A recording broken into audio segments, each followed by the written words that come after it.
क्या आपने भी large cap, flexi cap, mid cap या स्मॉल कैप के फंड्स में अपना इन्वेस्टमेंट किया हुआ है या फिर इन्वेस्टमेंट करने वाले हैं? तो ये वीडियो आप पूरा जरूर देखें। फ्रोनेसिस इन्वेस्टर एकेडमी के इस ब्रांड न्यू वीडियो में आप सभी का बहुत बहुत स्वागत है। इस वीडियो में मैं लार्ज, फ्लैक्सी, मिड और स्मॉल कैप के कुछ टॉप फंड्स के बारे में आपको बताने जा रहा हूं। तो यहाँ पे इन कैटेगरीज के फंड्स का मैं डिटेल रिव्यू नहीं करूँगा। अगर आपको डिटेल रिव्यू चाहिए होगा कैटेगरीज या फंड्स का तो ऑलरेडी हमारे चैनल पे अवेलेबल है। यहाँ पे मैं सिर्फ इन कैटेगरीज के कुछ टॉप फंड्स का लेटेस्ट परफॉर्मेंस के बारे में आपको बताऊँगा। That is current performance wise कौन से फंड्स इन डिफरेंट कैटेगरीज में अच्छा परफॉर्मेंस दे रहे हैं। इस वीडियो के लिए टॉप फंड्स को सेलेक्ट करते वक्त हमने कुछ बातों का ध्यान रखा है। नंबर 1, सिर्फ ऐसे फंड जिनका AUM that is asset under management 500 crore से ज़्यादा है। नंबर 2, सिर्फ वैसे फंड्स को सेलेक्ट किया गया है जो कि रिलेटिवली पुराने फंड्स हैं, जिन्होंने अभी तक एटलीस्ट 3 इयर्स कंप्लीट कर लिया है। और नंबर 3, सिर्फ वैसे फंड जो कि परफॉर्मेंस वाइज अच्छे फंड्स हैं, that is current performance wise उन्होंने अपने बेंचमार्क को ज़्यादातर होराइजन में बीट किया है। अगर आप हमारे YouTube चैनल पे पब्लिश होने वाले वीडियोस और लाइव स्ट्रीम्स का रेगुलर अपडेट चाहते हैं तो उसके लिए आप हमारा टेलीग्राम चैनल ज्वाइन कर सकते हैं। सबसे पहले हम कुछ टॉप लार्ज कैप फंड्स के बारे में जान लेते हैं। तो इस वीडियो के लिए मैंने सिर्फ एक्टिवली मैनेज्ड फंड्स को ही इंक्लूड किया है। मैं ट्राई करूंगा कि नेक्स्ट वीडियो में कुछ लार्ज कैप के इंडेक्स फंड्स को भी इंक्लूड करूं।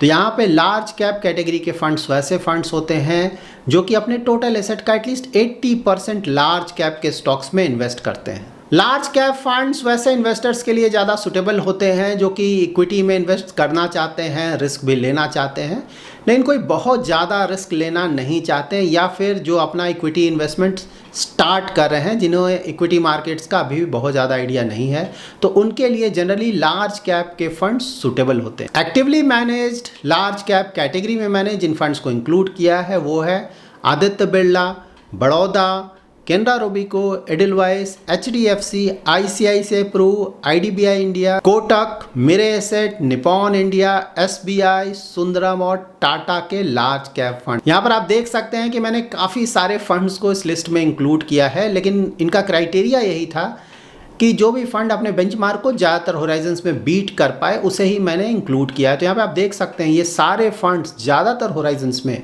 अपने बेंचमार्क को बीट कर पा रहे हैं। तो परफॉर्मेंस वाइज ये फंड्स अच्छे फंड्स हैं। यहाँ पे मैंने कुछ फंड्स को ग्रीन कलर से हाईलाइट किया है जिससे कि पता चल सके कि इन फंड्स का performance relatively over the years better रहा है। नाम कुछ टॉप फ्लैक्सी कैप फंड्स के बारे में जान लेते हैं। तो फ्लैक्सी कैप कैटेगरी के फंड्स वैसे फंड्स होते हैं जो कि बेसिस मार्केट कंडीशन अपना market cap allocation that is large cap, mid cap और स्मॉल कैप में अपना जो एलोकेशन है वो चेंज करते रहते हैं।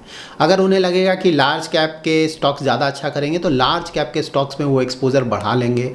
अगर उन्हें लगता है कि मिड कैप और स्मॉल कैप के स्टॉक्स ज़्यादा अच्छा करेंगे तो वो मिड कैप और स्मॉल कैप के स्टॉक्स में अपना एक्सपोजर बढ़ा लेंगे। तो फ्लैक्सी कैप कैटेगरी में मैंने जिन फंड्स को सेलेक्ट किया है वो फंड्स हैं Canara Robeco, DSP, Edelweiss, Franklin India, HDFC, Kotak, Parag Parekh, PGIM India और क्वांट के फ्लैक्सी कैप फंड्स। यहाँ पे अगर आप कोटक फ्लैक्सी कैप फंड का परफॉर्मेंस देखें तो ये फंड काफ़ी समय से अंडर परफॉर्म कर रहा था, लेकिन फिलहाल इनका परफॉर्मेंस इंप्रूव हुआ है। सिमिलरली अगर आप पराग पारेख फ्लैक्सी कैप फंड को भी देखें तो कुछ समय तक ये फंड भी अंडर परफॉर्म कर रहा था, लेकिन इस फंड का भी परफॉर्मेंस अब काफ़ी हद तक इंप्रूव हुआ है। मिड कैप कैटेगरी के फंड्स वैसे फंड्स होते हैं जो कि अपने टोटल एसेट का 65% इन्वेस्टमेंट मिड कैप के स्टॉक्स में करते हैं। तो यहाँ पे मिड कैप के स्टॉक्स रिलेटिवली छोटे कंपनीज होते हैं as compare to large cap, तो यहाँ पे रिस्क भी बढ़ जाता है।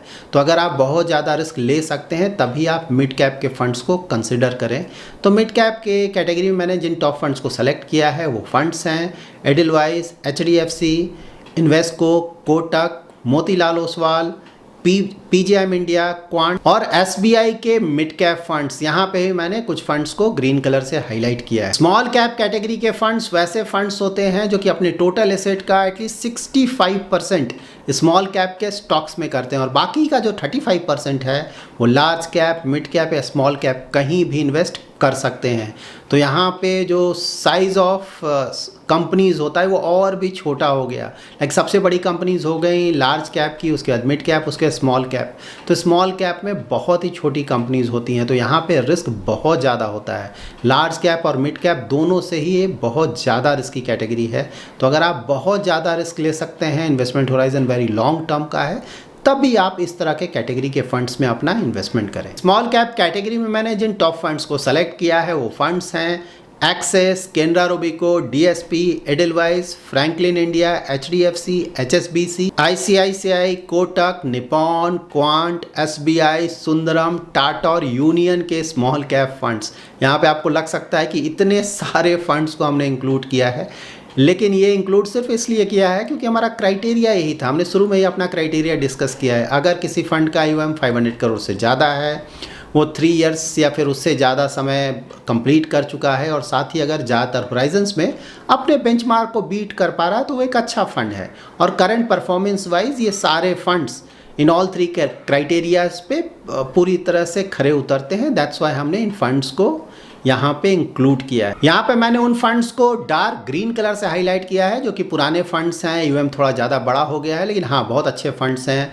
और लाइट ग्रीन से हमने उन फंड्स को इंक्लूड किया है जो कि परफॉर्मेंस वाइज तो अच्छे फंड्स हैं, लेकिन उनका जो AUM है वो अभी भी थोड़ा छोटा है। इस वीडियो में हमने जिन भी कैटेगरी के फंड्स को डिस्कस किया है, अगर आप उन कैटेगरीज के टॉप 3-4 फंड्स के बारे में जानना चाहते हैं तो उसके लिए भी हमने ऑलरेडी डिटेल वीडियोज़ पब्लिश किया हुआ है। Like large cap, mid cap, flexi cap और स्मॉल कैप कैटेगरीज के अगर सिर्फ आप टॉप 2, 3 या 4 फंड्स के बारे में जानना चाहते हैं तो उसका भी डिटेल वीडियोस हमारे YouTube चैनल पे अवेलेबल है। इस वीडियो में हमने सिर्फ इक्विटी फंड्स के बारे में जाना है। तो इक्विटी फंड्स बहुत ज़्यादा रिस्की होते हैं, तो अगर आप बहुत ज़्यादा रिस्क ले सकते हैं, आपका इन्वेस्टमेंट होराइजन भी लॉन्ग टर्म या वेरी लॉन्ग टर्म का है, तभी आप किसी भी इक्विटी फंड में अपना इन्वेस्टमेंट करें। किसी भी इक्विटी म्यूचुअल फंड में इन्वेस्ट करने से पहले आप इंश्योर करें कि आपका जो इन्वेस्टमेंट होराइजन है वो 5 ईयर्स से ज़्यादा ज़रूर हो। लाइक आप 5 ईयर्स से पहले अपने इक्विटी म्यूचुअल फंड्स को नहीं बेचेंगे।